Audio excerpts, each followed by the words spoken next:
parte 2 de diarrea, salmonelosis y gastroenteritis probablemente infecciosas. En la parte 1 analizamos básicamente la etiología, la fisiopatogenia, el cuadro clínico. Y en este momento pues vamos a pasar al diagnóstico de laboratorio sobre todo y al tratamiento, porque es importante hacer énfasis que no todas las diarreas requieren tratamiento antibiótico, contrario a lo que muchas veces se piensa.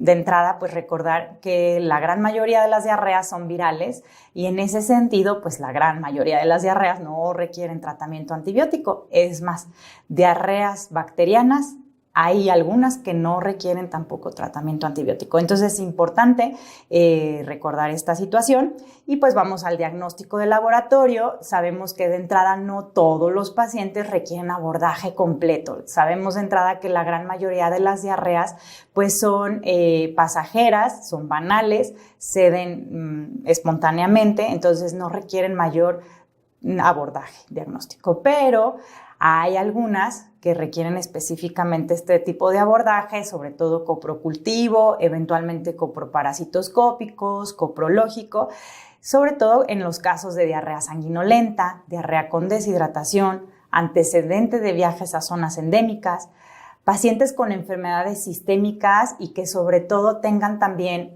pues algún tipo de inmunosupresión. El uso reciente de antibióticos también requiere forzosamente, pues en ese caso, toxinas para Clostridium difficile o, si es posible, PCR para Clostridium difficile, que tiene pues mayor sensibilidad y especificidad. Y también en los casos de diarreas que empeoren después de 48 horas, se requiere abordaje diagnóstico. Entonces, mucho va de la mano de acuerdo a los métodos diagnósticos que tengamos a nuestro alcance. Si tenemos la posibilidad de hacer rotatest en un niño menor a 2 años que tiene una diarrea líquida en la que yo pienso que puede tratarse de rotavirus, bueno, pues se le solicita rotatest. Si por el contrario se trata, por ejemplo, de un paciente inmunocomprometido que tiene evacuaciones con moco y sangre, en donde yo quiero descartar intencionadamente Salmonella, Campylobacter, bueno, entonces envío coprocultivo, o si de hecho tengo disponibilidad, pues puedo enviar PCR para panel gastrointestinal, es decir, si yo tengo la disponibilidad, pues adelante. Mucho va a depender, como les mencionaba yo, de los medios que tenga a mi alcance. Vamos ahora al tratamiento. Entonces, sabemos que es fundamental en el cuadro de diarrea de un paciente, pues asegurarnos que mi paciente esté bien hidratado. ¿Y con qué voy a empezar? Pues con los signos vitales. Entonces, checo frecuencia cardíaca, de ahí obviamente la temperatura también. Si mi paciente está taquicárdico, ese es el primer dato de deshidratación. ¿Qué otros datos busco intencionadamente? Pulsos, llenado capilar, la fontanela, que no se encuentre hundida, llanto, que se encuentre con lágrimas, la mucosa, que esté bien hidratada, que no esté seca ni con saliva filante. Y finalmente, bueno, pues ya integrando todo esto, yo defino si se trata con un plan A de hidratación, con un plan B de hidratación o con un plan C de hidratación. En el caso de que el paciente no esté deshidratado, le toca un plan A, simplemente vida sueroral a libre demanda. Y 75 mililitros a 150 mililitros, dependiendo de la edad y del peso del paciente después de cada evacuación. Plan B de hidratación, en el caso de deshidratación leve, cuando obviamente mi paciente ya empiece con datos de deshidratación. En ese sentido sería vida sueroral 100 mililitros por kilo, dividido en 8 tomas, administrar 20 minutos y dejar descansar 10 minutos, así hasta completar las 8 tomas. Y finalmente, si mi paciente está chocado, está con datos de deshidratación grave, requiere un plan C. En ese caso, lo recomendable son cargas de cristaloide a 20 mililitros por kilo por dosis. Ese paciente requiere restauración rápida del volumen intravascular y es fundamental alcanzarlo. En ese sentido, esa es la piedra angular del tratamiento de la diarrea. Ustedes ya lo saben. Y como pueden ver en la diapositiva, en general no se recomienda tratamiento antibiótico para la diarrea aguda en la etapa pediátrica, ya que los síntomas generalmente resuelven sin terapia específica. Más adelante vamos a analizar algunos casos donde sí se requiere tratamiento antibiótico. Recordando un poquito, los principales agentes infecciosos son los virales. Entonces, de ahí ya llevamos un 70% que no requiere tratamiento antibiótico. Recordando también 10 a 20% de las diarreas que son bacterianas, no todas ellas van a requerir tratamiento antibiótico.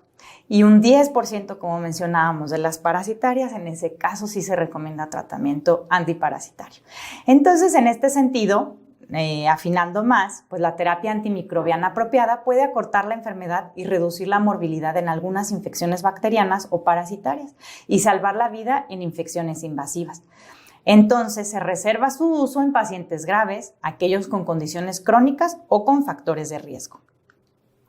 ¿Dónde se indica siempre el tratamiento antibiótico? En el caso de una diarrea por Shigella, ya que acorta la duración de la enfermedad. En el caso de diarrea por cólera, sabemos que salva la vida. En el caso de diarrea por Escherichia coli enteroinvasiva, también se recomienda el tratamiento antibiótico, diarrea por Clostridium difficile, diarrea por entamoeba histolítica y diarrea por Giardia lamblia. Analizando cada uno de estos puntos, recordar que en el caso de Shigella, debido a la resistencia tan importante que existe a las aminopenicilinas y a las trimetoprim sulfametoxazol, pues en ese sentido se recomienda hoy por hoy, primera línea de tratamiento, una cefalosporina de tercera generación. Si el paciente está hospitalizado o si luce tóxico, se recomienda en ese caso ceftriaxone o cefotaxime. Pero si el paciente puede egresarse de forma ambulatoria y se sospecha fuertemente de una shigellosis, en ese sentido una muy buena opción sería cefixime, vía oral. Ahora bien, en el caso de la diarrea por cólera, va a diferir si se trata de un niño o de un adulto. En los niños, en la diarrea por cólera, la primera línea de tratamiento es todavía el trimetoprim sulfametoxazol. Segunda línea de tratamiento puede ser un macrólido. En cambio, en los adultos se recomienda doxiciclina, aunque también se puede recomendar un macrólido o ciprofloxacino.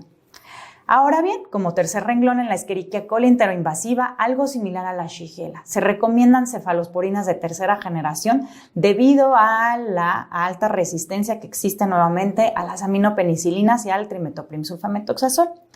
En el cuarto renglón, con Clostridium difficile, sabemos de antemano que este microorganismo prolifera en las diarreas asociadas a uso prolongado de antibióticos o a estancias intrahospitalarias prolongadas. Entonces, en ese sentido, lo más recomendable, si se puede suspender el antibiótico, es suspender el antibiótico que lo está propiciando, pero requiere tratamiento. ¿Y cuál es el tratamiento de primera línea para Clostridium difficile? Metronidazol. Entonces, metronidazol vía oral. En el caso de diarrea grave por Clostridium difficile, es decir, una colitis pseudomembranosa o un megacolon tóxico, se recomendaría como opción dar el metronidazol, ya sea IV o vía oral, más vancomicina. Pero la vancomicina no puede ser IV. La vancomicina IV no tiene efectividad sobre Clostridium difficile. Sería vancomicina vía oral o por enema. En el caso de mala evolución, a pesar de metronidazol o vancomicina, la opción sería agregar otras alternativas terapéuticas que están en estudio o recién aprobadas, como rifaximina. Ya para terminar de estas diapositivas, entamoeba histolítica y Giardia lamblia son otros de los parásitos que requieren siempre antibiótico. En este caso, sabemos que la primera línea de tratamiento es el metronidazol. Ahora, en esta diapositiva vemos cómo hay ciertos microorganismos que no requieren siempre tratamiento antibiótico, como ya les comentaba. Entonces, en este caso, por ejemplo, Salmonella no requiere siempre antibiótico. ¿Cuál es la primera línea de tratamiento hoy por hoy para Salmonella? Sería cefalosporina de tercera generación, nuevamente debido a la alta resistencia que existe a las aminopenicilinas y al trimetoprim sulfametoxazol. Entonces, en ese sentido, ceftriaxone o cefotaxime IV en paciente hospitalizado, en paciente tóxico, y por otro lado, cefixime vía oral en paciente que no requiere hospitalización. ¿Y qué pacientes son los que requieren tratamiento para una diarrea por Salmonella? Sobre todo se recomienda en aquellos menores de 1 año, en aquellos pacientes inmunocomprometidos, en aquellos pacientes portadores de prótesis valvulares, en aquellos pacientes que luzcan tóxicos o que tengan datos sugerentes de enfermedad sistémica. son los pacientes que se recomienda tratamiento antibiótico para una diarrea por salmonela. Siguiendo en el segundo renglón, Campylobacter jejuni no siempre requiere tratamiento antibiótico. Su uso se reserva para diarreas embarazadas, en pacientes neutropénicos, en pacientes con VIH, en pacientes con diarrea prolongada mayor a 7 días y en pacientes que estén inmunocomprometidos. Yersinia enterocolítica se recomendaría también en el caso de afectación sistémica. Recordar que Yersinia enterocolítica es un microorganismo que puede producir diarrea en pacientes ya de forma crónica y entonces puede tener este cuadro clínico o también puede asociarse a cuadros que simulan apendicitis. Entonces, precisamente porque produce una ileitis terminal. Entonces, tener en cuenta esto con Yersinia enterocolítica y recordar que no siempre requiere tratamiento antibiótico, sino en diarreas prolongadas o con afectación ya multisistémica o pacientes pues ya inmunocomprometidos.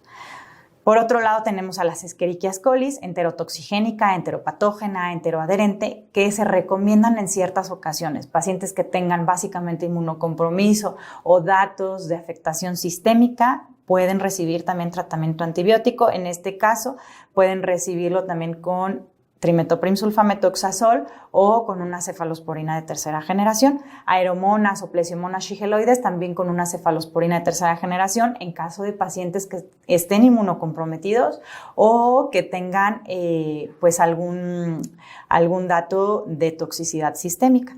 Y los Vibrios no cholerae también en ese caso sería el Parahemolyticus, en ese caso pues sería con cefalosporina de tercera generación, pacientes nuevamente inmunocomprometidos o con datos de afectación sistémica. Y ya casi para terminar, pues los antibióticos que no se indican de forma habitual básicamente son para Staph aureus, para Clostridium perfringens u otras intoxicaciones alimentarias. Recordar que los agentes estrellas productores de intoxicación alimentarias son Bacillus cereus, Staph aureus y Clostridium perfringens. Y como su nombre lo dice, son entidades que cursan generalmente afebriles, donde se autolimitan generalmente en 48 horas, tienen algo de vómito, posteriormente diarrea y 48 horas después el paciente está como si nada. Ahora, ¿qué antibióticos utilizar? Pues este es un repaso de lo que ya analizamos en las diapositivas previas. Vean cómo cefalosporinas de tercera generación hoy por hoy pues son la primera línea de tratamiento para muchas de las diarreas o fluoroquinolonas en los adultos sobre todo. Finalmente ya sabemos que en los niños no están contraindicadas las fluoroquinolonas, pero no son agentes antibióticos de primera línea. Aminoglucósidos jamás, no tienen utilidad en las diarreas. Ampicilina ya sabemos que hoy por hoy no, debido a su baja sensibilidad. Ya es muy alto el índice de resistencia desde los 2000, entonces por eso no es agente a utilizar. Asimismo, trimetoprim sulfamethoxazol sabemos que tiene una sensibilidad muy reducida para la gran mayoría de los agentes etiológicos que son susceptibles de tratarse con antibiótico y si acaso se reserva básicamente para Vibrio cholerae. Y por ahí alguna Escherichia coli enteropatógena que sea sensible o enterotoxigénica. Metronidazol en el caso de amebiasis o en el caso de Clostridium difficile, sabemos que es primera línea de tratamiento. Macrólidos básicamente para Campylobacter jejuni. Recordar que Campylobacter jejuni no es sensible a betalactámicos, entonces en ese sentido es únicamente tratable con macrólidos. Y sabemos que ya sea claritromicina o acitromicina son preferidos sobre Campylobacter jejuni. Y finalmente, cólera es tratable con trimetoprim sulfamethoxazol en el caso de los niños y con tetraciclinas en el caso de los adultos. Entonces, ¿cuáles serían las conclusiones de este tema? Pues que la diarrea aún es causa importante de morbilidad en todos los grupos etarios. Los virus son los agentes etiológicos en la gran mayoría de los casos. Existen factores de riesgo para presentar diarrea bacteriana, como son los que ya analizamos. No todos los pacientes requieren abordaje diagnóstico. La hidratación es la piedra angular del tratamiento y es importante integrar edad, factores de riesgo, clínica y tiempo de evolución para definir si el paciente realmente requiere tratamiento antibiótico. Muchas gracias.